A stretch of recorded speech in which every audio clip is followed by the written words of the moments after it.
तब आएगी तब जो पानी मिल रहा है वो कहीं पे फ्लैश फ्लडिंग हो जाए। फ्लैश फ्लडिंग का मतलब क्या होता है?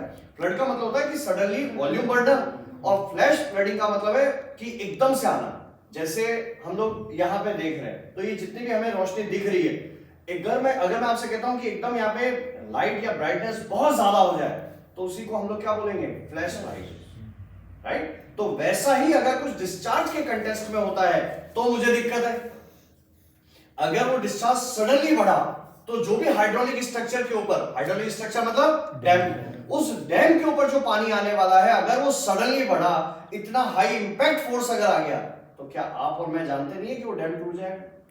और उसके लिए स्पिलवे जो मैं बनाऊंगा, स्पिलवे जो एक्स्ट्रा पानी को वहां से स्पिल करने के लिए काम में आएगा, तो वो भी तो मेरा ही कंटेक्स्ट है पूरा, मुझे वो पूरा पानी निकालना है। तो मेरे पास में इन सब के लिए सफिशिएंट टाइम होना चाहिए। इसके लिए मुझे अब यहां पर एक ऐसा टॉपिक पढ़ना है, एक ऐसी जरूरत है कि जो भी कोई कैचमेंट एरिया है, उस कैचमेंट एरिया से जो पानी वहां जा रहा है रिवर में, वो किस तरह से जा रहा है, उसकी स्टडी क्या है। अगर वहां पे आपको, मैं सीधा सिंपल सा पूछता हूं, एक हुआ पानी का मूवमेंट ग्रेजुअल होना, एक है सडन, तो क्या आपका जो व्यू होगा डैम कंस्ट्रक्शन के लिए, वो कहां रखोगे आप लोग? ग्रेजुअल पानी के मूवमेंट के लिए या सडन मूवमेंट के लिए? सडन के लिए डैम्स बनाओगे, डिजाइन करोगे। हम कहते हैं कि अगर मैंने वहां पे डैम्स बना दिया तो मुझे क्या ये नुकसान नहीं हो सकता कि डैम के ऊपर लोड सडनली आएगा? सोचो। अच्छा, आपके दिमाग में कहीं ना कहीं पे थ्योरी है कि साहब कितना ही फोर्स आ जाए अपन तो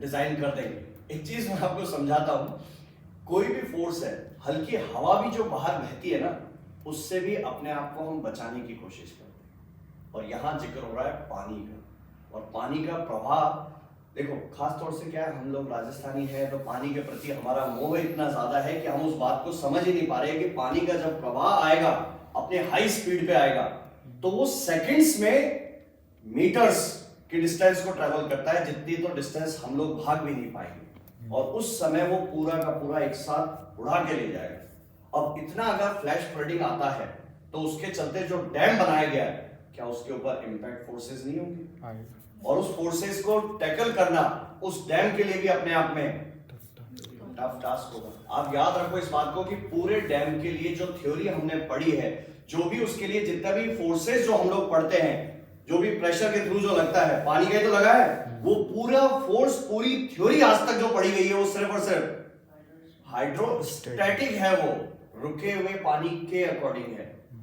एक बार आया था सिर्फ ये वर्ड जहां पर ये डायनेमिक फिनोमेना फील हुआ, तो क्या उसके लिए पूरी कहानी डैम की अलग नहीं हो गई थी हमारे लिए? तो आप सोचो कि अगर मैं आपसे कहता हूं कि आपको एक स्ट्रक्चर डिजाइन करना है और उसमें भी डैम को प्लेसमेंट आप डिसाइड कर रहे हो, तो दो जगह होगी कि पानी का मूवमेंट किसी जगह से बहता हुआ आ रहा है और यहां पर आके ग्रेजुअली पानी धीरे धीरे करके आ रहा है। दूसरा, फ्लैश फ्लडिंग तो पहाड़ों के आसपास होगी, ठीक है? तो आपके पास में दो कंडीशन बनी जहां पर आप डैम को कंस्ट्रक्ट कर सकते हो, एक तो पहाड़ों के पास में, और एक दूसरा थोड़ा सा आगे डिस्टेंस पे जाके। तो आप कहां कंस्ट्रक्ट करोगे? थोड़ा सा आगे जाके। आंसर चेंज हो गया, ठीक है? तो ये जो थ्योरी है उसमें मुझे डिस्चार्ज की रिक्वायरमेंट थी, टाइम के अकॉर्डिंग की जरूरत थी उसके अंदर, और ये जो हमने किया है जिसमें ग्रेजुअली फ्लो के वहां पे जो पहुंचा है, तो मुझे क्या वहां पर ये पता करना था कि डैम के अंदर या रिजर्वायर के अंदर या बैक साइड में जो पानी वहां आ रहा है, वो पानी वहां पर किन किन फैक्टर्स के साथ में आ रहा होगा। तो सबसे पहला कौन सा पानी होगा? अरे रनअप का ही तो पानी है, तो सबसे पहला कौन सा? अब इस पानी के भी पार्ट होने चालू हो गए। आज तक ये तो समझ में आ रहा था भाई कि जो बरसात के बाद में बच गया वो सारा रनअप है।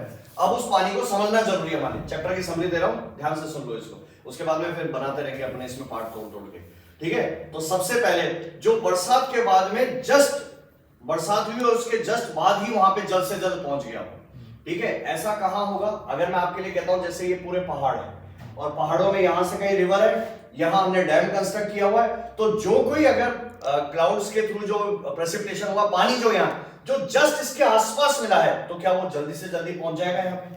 या इस कैनाल के भी दोनों साइड में जो इसके पास वाला एरिया होगा, वहीं पे बरसात होके जल्द से जल्द पहुंच जाएगा। लेकिन दिक्कत कौन सा करेगा? जो पानी अंदर चला गया, क्या वो पानी धीरे धीरे करके ही इसमें आएगा यहाँ पे? उसे हम लोग नाम दे देते हैं, जिसमें टाइम काफी लग जाता है, उसको बोल देते हैं बेस फ्लो। और ये बेस फ्लो इतना बड़ा रीजन है जिसके चलते रिवर्स का डिस्चार्ज डिसाइड होता है। आज तक हमने ये तो पढ़ा कि भैया एक रिवर के अंदर कितना पानी रहेगा। रिवर कुछ ऐसी जो है उनके बेसिस पे बताता हूं। एक रिवर वो होती है बहरा पानी उसके अंदर continuously through out the year बहता हुआ दिखाई दे, राइट। ऐसी एक रिवर। दूसरी रिवर वो कि जिसके अंदर पानी हमें जो भी मिला है वो तब है तब जब बरसात हुई है, ठीक है। तीसरी रिवर ये पानी गया और बरसात हुआ लेकिन थोड़ी दूर बाद जाके चला गया। 3 हो सकती है रिवर। तो सबसे पहली रिवर जिसमें कि पानी वहां पर हमें कंटिन्यूअसली बरसात होने के बाद में या नहीं हो, ये तो पूरे साल मिलेगी। तो इसमें क्वेश्चन ये रह गया कि ऐसा क्यों हो पाया, क्या है इसका मेन रीजन, क्या है बेस फ्लो। अगर मैं आपसे कहूं कि ये हमारे पास में डैम है, सॉरी, ये अगर आपसे कहा जाता है, अगर मैं आपसे कहता हूं कि सपोज ये हमारे पास में एक लैंड एरिया है, ठीक है, लाल कलर के, ये पुष्पा भाव का जंगल है, लाल चंदन है यहाँ, ठीक है। तो ये मत सोचना कि यहाँ तो बादलों का भी कलर अलग है, ठीक है। चलो, पानी का कलर सेम रखा है। अब इसमें देखो, पानी जो यहां से जा रहा है, इसमें एक पानी वो होगा जो कि सरफेस से जाता हुआ दिखाई देगा, ठीक है। और जो ये पानी यहां से जाएगा, उस पानी को अगर मैं कहूंगा तो रिवर में आ गया यहां से, ठीक है। अब इसी पानी के अंदर, चलो ये तो बहता हुआ चला गया, समझ में आ रहा है हमको। दूसरा, ये जो पानी अंदर जा रहा है, जो इनसाइड अर्थ में जा चुका है इस समय, उस पानी का क्या। तो जो ये पानी इस तरह से नीचे जा रहा है, तो उसमें कहीं ना कहीं पे अगर ये पानी यहां पर है या रिवर में अगर पानी हमको मिल रहा है अच्छा खासा, तो इसका मतलब आसपास के लेवल में, क्या ये वर्ड नहीं कहते हम लोग कि वाटर टेबल यहां पर ज्यादा है, कहते हैं ना हम लोग। तो क्योंकि पानी आसपास के सारे वर्ड्स वगैरह सब सैचुरेटेड होंगे, तो ये जो लेवल यहां पर मिला है, ये वाटर टेबल ही तो है, ठीक है। अब ये जैसे जैसे हम यहां से नदी से दूर जाते जाएंगे, तो वाटर टेबल डाउन होता हुआ जाएगा, ऐसे सोचो। और अगर ये इसके नीचे होता हुआ जाएगा, तो हमने किसी भी पानी को जो यहां पे दिया है, तो वो पानी यहां से ऐसे बहता हुआ जा रहा है। तो ये बेस फ्लो कुछ और नहीं, क्या है हमारे लिए, ग्राउंड वाटर टेबल के करस्पॉन्डिंग वाटर जो कि अर्थ में जा चुका है और उसके बाद धीरे धीरे करके कहां जा रहा है, रिवर में जा रहा है। तो क्या उससे ये लाइन नहीं बनी, अगर किसी भी जगह पर वाटर टेबल जहां है और रिवर का बैड लेवल, वाटर टेबल और बैड लेवल में डिफरेंस है, तो उस रिवर में पानी हमेशा रहने वाला है। उन रिवर्स को नाम दे दिया जाता है पेरिनियल रिवर्स। उनको बोलते हैं हम लोग पेरिनियल रिवर्स, कि वाटर टेबल से बिलो है वो, तो उसके चलते पानी वहां पर हमेशा ही रिवर में अवेलेबल होगा, नीचे जा ही नहीं सकता।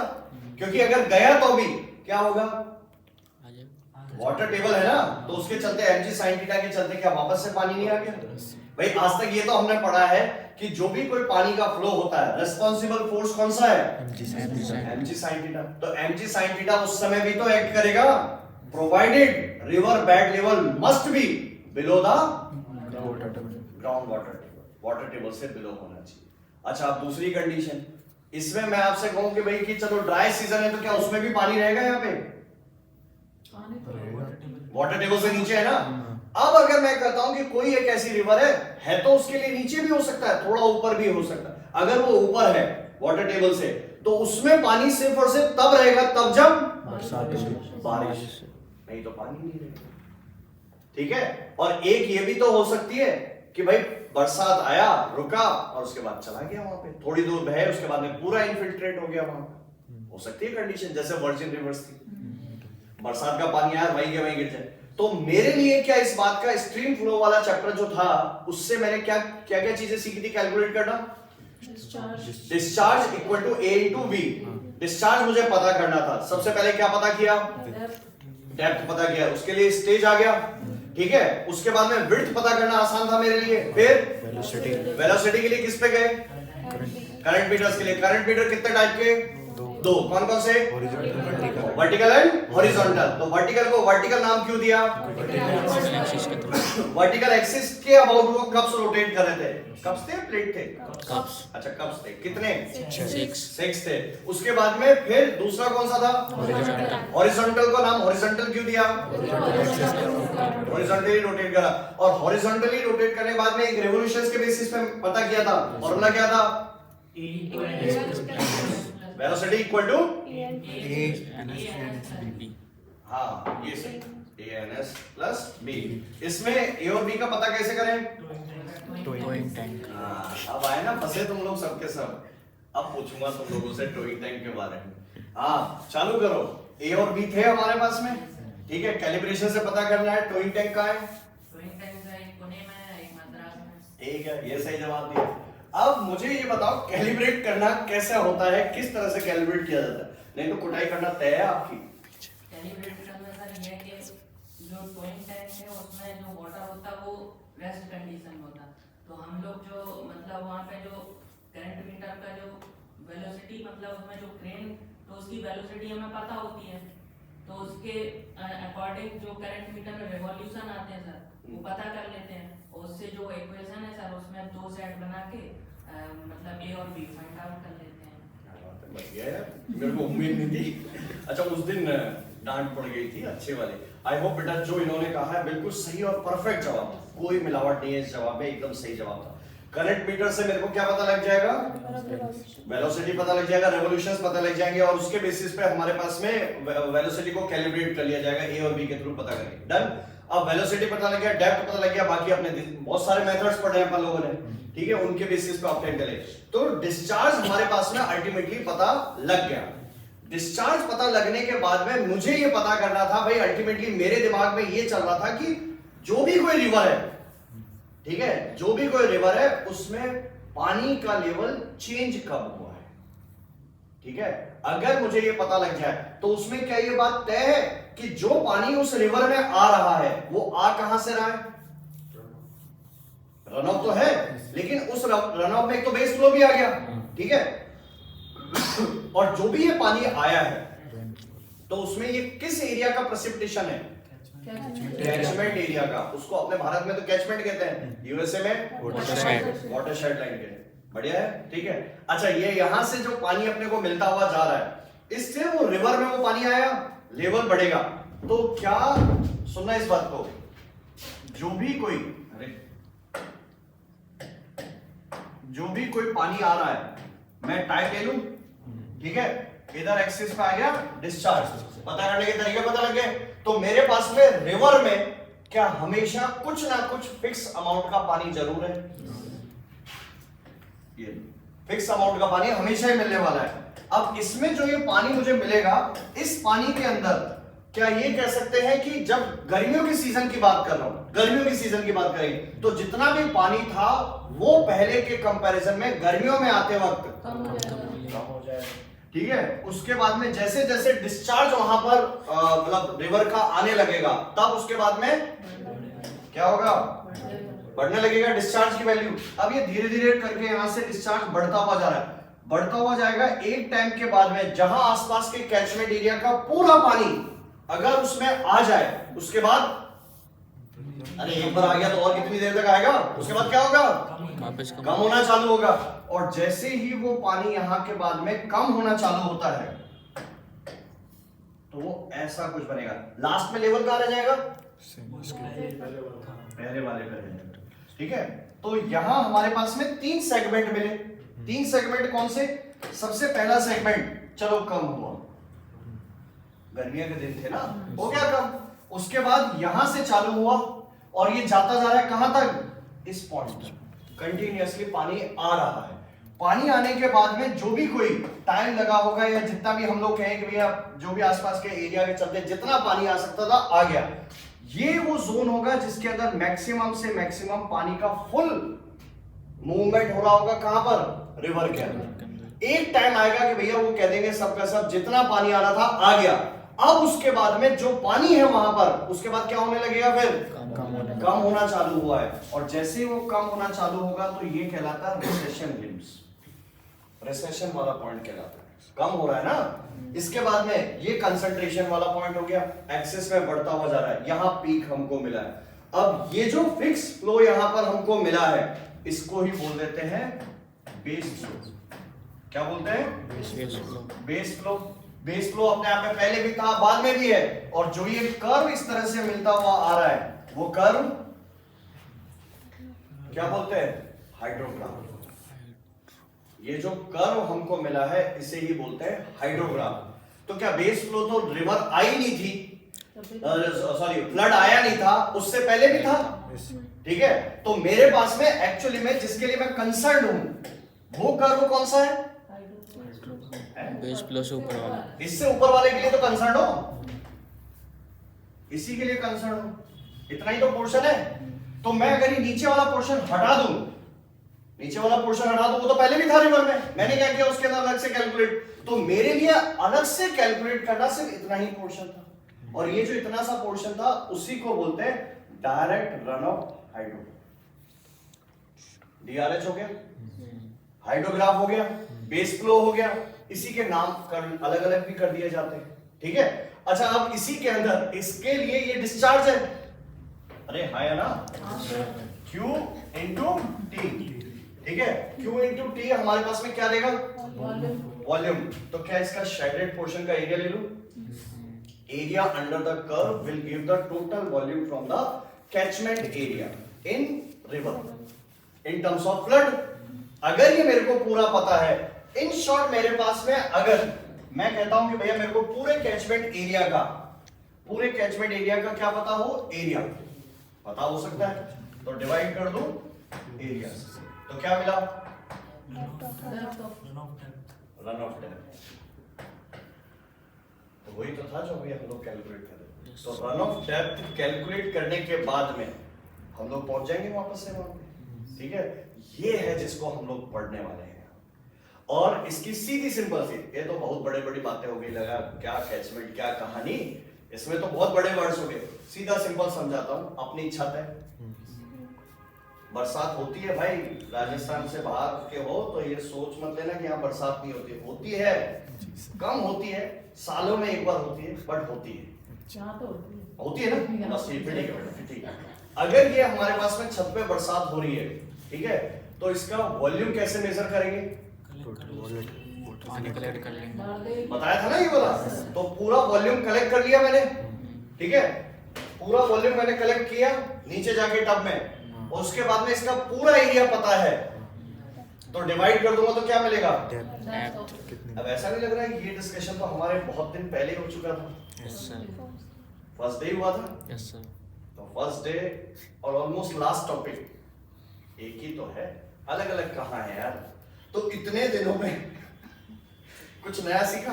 बाल्टी वर्ड सब बराबर ही था, घूम फिर के वही तो आ रहे हो यार।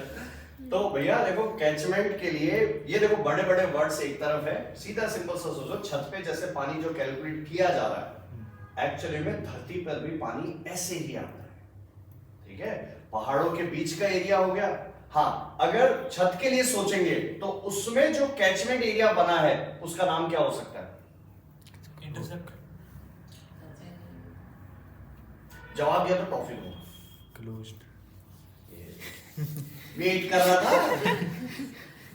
Close catchment area, sir right. Close catchment area की डेफिनेशन यही तो होती है कि चारों तरफ से क्लोज्ड रहे और उसके पानी को कलेक्ट कर लिया जाए, तो वही हमारे पास में क्या कहलाएगा? लेक बन जाती है। तो अगर आपको लेक बना, खबरदार जो मेरी बिल्डिंग में किया, मैं कुटाई कर देनी है तुमको बैठ के, और मेरे घर पे भी जाके किया तो भी कुटाई कर देनी है। ये देखो तरीका बता रहा हूँ, लेकिन करना नहीं है। देखो बेटा प्लीज, पता चले तुम गड़बड़ कर दो, क्योंकि सिविल वाले हैं तो तुम्हारा कोई भरोसा नहीं कर सकता इन बातों पे, सबसे खुरापाती दिमाग तुम्हें लोगों का होता है। तो तरीका बता रहा हूँ, लेकिन कहते हैं डर लग रहा है, तुम्हें फील लेनी कि लेक है, क्योंकि देखो राजस्थान वालों को पानी तो मिलेगा नहीं, तो क्या करो, छत है, उस छत के जहां से ड्रेन हो रहा है पाइप, मुझे पता सबके तुम्हारे दिमाग में निकल रहा होगा वही आइडिया। बंद कर दो और फिर आराम से तैरो। छोटा सा स्विमिंग पूल बन गया। कर दिया तो सही। ये देखो सिविल वाले इसीलिए हैं फेमस। तुम टेंशन मत लो, सब जानते हैं सिविल वालों को। एक साथ खोल दिया था नीचे से चेक मोड़ के होगा। बेटा जो कहते हैं ये देखो, अब ये बातें मत पता ना किसी को पता लगे कि बोला कि राजस्थान वाले जो हैं वो सिर्फ और सिर्फ बरसात में ही नहाते हैं, बाकी के 11 महीने 12 महीने जो है वो नहीं। बेटा बाकी महीने भी नहाते हैं अपन लोग, ऐसा वो नहीं तो बाकी लोग समझेंगे। वैसे भी जो बाहर से जितने भी बच्चे आए वो सबके सब यही तो कहते हैं कि पानी तो सब देखा ही नहीं होगा आपने। हमारे यहाँ पे पता पिछले साल ऐसा भी हुआ था, जो बच्चे बाहर से आए थे वो क्या कहते थे कि सर वो स्टेशन पे लेने हमको ऊंट तो आया ही नहीं। और मतलब वो सच में इवन मेरे कॉलेज में भी मेरा जो रूममेट है वो भी यही कहता था, यार डीएम तेरे वहां तो तू जब जाता होगा तो सबसे ज्यादा पढ़ा लिखा तू ही माना जाता होगा, और तेरे को तो स्टेशन पे वो ऊंटों की वो बहुत सारी वो आती होगी, लाइन लगी रहती होगी ऊंटों के वहां पे बैठने के लिए, और फिर बैठ के तुम घर जाते होंगे तो बहुत अच्छा लगता होगा तेरे को। और बोला कि फिर जैसे वहां पर होता है ना डोमिनोज वगैरह खाना चालू किया हमने, तो क्या कहता है ये पहली बार देखा होगा तुम, ये बोल मैं तेरे को मतलब बड़ा उसमें बड़ा कॉन्फिडेंट होके चल डीएम बाबू तेरे को मैं दिखा के लेके आता हूँ कि देख ये डोमिनोज होता है, पिज्जा होता है ये तुम्हारे वहां। और फिर मैंने बोला देख हमारे यहाँ पर भी है। गूगल मैप आया था उस समय 2005-7 की बात बता रहा हूँ, तो उस समय गूगल मैप में था पहले भी, बट हमने यूज किया तो मैंने बताया कि देखो उस समय आसपास में देखो ये दिख रहा है, तो वो पूरे विंग में बताता घूम रहा है कि अरे इसके शहर में तो वहां पर डोमिनोज भी है। तुम बाहर वाले खबरदार जो बदनाम किए, तो जयपुर में सब मिलता है और पानी की बरसात भी होती है। सिटी में तो बाढ़ आ जाती है। ये देखो सिटी में तो बाढ़ आ जाती है। शादी में। हाँ बिल्कुल सही करो, है अपने यहाँ पे बरसात है, भरोसा है हमको, ठीक है। वैसे जयपुर की शुरुआत और जयपुर के जो आने का मेन रीजन था क्या था वो बेटा, पानी की खोज में जयपुर को बनाया गया। ये कभी मत भूलना इंटरव्यू के लिए, क्योंकि आप जो जयपुर से जिनकी स्कूलिंग हुई है वो नहीं बोलना है इस बात को कि in search of water actually में जो चार दीवारी जो बनाई गई थी राजा ने, सवाई मानसिंह जी का उनका इतिहास के बारे में मैं नाम तो बोल रहा हूँ क्योंकि उसमें फर्स्ट सेकंड थर्ड इस तरह से चले। तो सवाई मानसिंह जी ने आमेर से जो शिफ्ट होके चार दीवारी के आसपास का जो परकोटा खींचा गया था उसका एक ही रीजन था, पानी। पानी की सर्च में आए थे यहाँ पर, और फिर पानी यहाँ के बाद में आसपास की जगहों से निकलता हुआ गया। फिर काफी टाइम तक बाहर जयपुर की सप्लाई करने के लिए रामगढ़, फिर जब वो सूख गया, मतलब उसमें सूख नहीं गया था, सुखा दिया गया था। तो एक्चुअली में कभी आप न्यूज़पेपर वगैरह फॉलो करोगे ना ट्रेंड, तो उसमें आपको मिलेगी ये बातें कि लिखा जाता है कि रामगढ़ डैम डूबा नहीं था, डुबाया गया था, इसको सुखाया गया था, सॉरी सूखा नहीं था, सुखाया गया था इसको, और वो इंटेंशनली किया है। उसमें ये डैम ही तो था, डैम के छोटे छोटे पार्ट्स कर दिए, एनिकेट्स बन गए, और उसको बनाते ही क्या लॉजिक दिया गया, वाटर टेबल बढ़ेगा। अब वाटर टेबल बढ़ने से पहले कम से कम जो पानी वहां आ रहा था वो तो रोक दिया, तो उसके चलते वो डैम में पानी आया ही। और अब किसके पीछे पड़े, आए अपनी लाइफलाइन है, वो लाइफलाइन है, उसको छेड़ना नहीं। अभी दो चार मतलब नहीं काफी साल चलना चाहिए, देखो ऐसा नहीं है, नहीं तो अपन जयपुर वाले पानी कहां से पिए। ठीक है, चलो ये आई होप ये कहानी समझ में आई होगी आपको।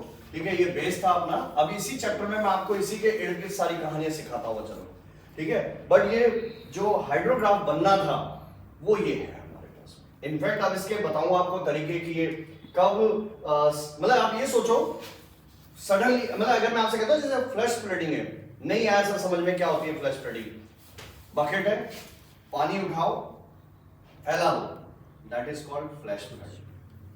ठीक है, इतना तो कर ही सकते हैं। तो अगर सोच के जवाब देना, दो तरह के यहां पर ये आएंगे। ठीक है, अगर मैं आपसे कहता हूं एक तो ये कर्व हुआ और एक ये कर्व, ठीक है, तो फर्स्ट और सेकंड फ्लैश फ्लडिंग का जो मैंने जिक्र किया है उसमें कर्व सेकंड बन गया।